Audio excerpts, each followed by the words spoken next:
अस्सलाम वालेकुम। तो आज जो है हम इसी चैप्टर का जो है दूसरा टॉपिक करेंगे, जिसका नाम है वेजोमोटर राइनाइटिस।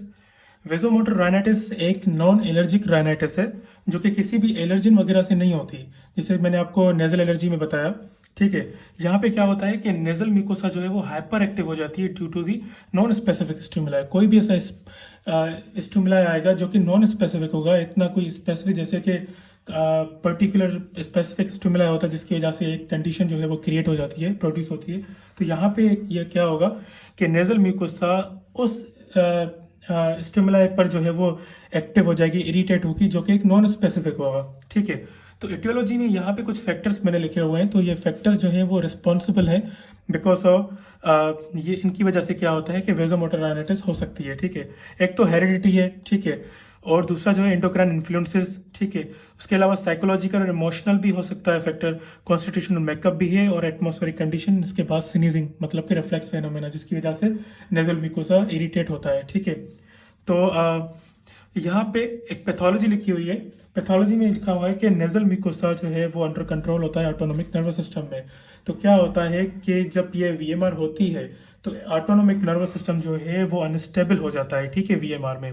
तो फिर जो है वो सिम्टम्स प्रोड्यूस होने लगते हैं वीएमआर के। ठीक है। अब सिम्टम्स जो है मैंने आपको पहले ही वीडियो में बताए हुए हैं नेजल एलर्जी के, वही सेम सिम्टम्स हैं। जैसे कि मैंने आपको बताया था कि आपकी जो है वो वाटर राइनोरिया होगा। इसके अलावा जो है नेजल म्यूकोसा जो है वो पेल और स्वलन होगा, ब्लूइश होगा due to the venous stasis, और जो है क्या इन्फीरियर टर्बिनेट जो है हाइपरट्रॉफिड होगा, और पॉलिफॉर्म भी जो है वो क्रिएट होंगे। ठीक है। मतलब कि एडिमेटस म्यूकोसा जो है वो कन्वर्ट हो जाएगा, जो ग्रो करेगा, और वो पॉलीपोडल मासेस जो है वो क्रिएट हो जाएंगे। ठीक है। इसके अलावा स्नीजिंग जैसे मैंने आपको फैक्टर बताए थे। ठीक है। तो ये सारे जो है इसके जो है वो क्लिनिकल फीचर्स हैं जो कि सिमिलर है नेजल एलर्जी के साथ। यहाँ पे हमारी ट्रीटमेंट जो है वो भी तकरीबन जो है नेजल एलर्जी के साथ सेम ही है। ठीक है। यहाँ पे क्या है कि हम उन फैक्टर्स को ही अवॉइड करें जिसकी वजह से ये वीजोमोटर राइनाइटिस जो है वो हो रहा है। ठीक है। तो ये फैक्टर्स हैं सारे, इनको हम अवॉइड करेंगे तो फिर वो जो है वीजोमोटर राइनाइटिस जो है वो हम उसको जो है ट्रीट कर सकते हैं। ठीक है। इसके अलावा सिम्टोमेटिक ट्रीटमेंट अगर वीजोमोटर राइनाइटिस किसी को है तो अकॉर्डिंगली जो सिम्टम प्रोड्यूस हो रहा है उसके हिसाब से जो है वो सिम्टोमेटिक हम ट्रीटमेंट करेंगे उसकी। इसके अलावा एंटी हिस्टामिन हम ड्रग्स देंगे। ठीक है। ताकि एलर्जी जो है वो ख़त्म हो जाए। ठीक। और ये जो है सर्जिकल सर्जिकल ट्रीटमेंट हम जो है इन्फीरियर टर्बिनेट जो हाइपरट्रॉफिक होता है हम उसकी सर्जरी करते हैं बाय दी इलेक्ट्रिक कॉटरी। ठीक है। और इसके अलावा जो विडियन नर्व निरोक्टमी भी करते हैं हम। इसमें मैंने आपको यहाँ पे लिखूँ विडियन नर्व निरोक्टमी। ठीक है। हम ये विडियन नर्व निरोक्टमी भी हम करते हैं सर्जरी।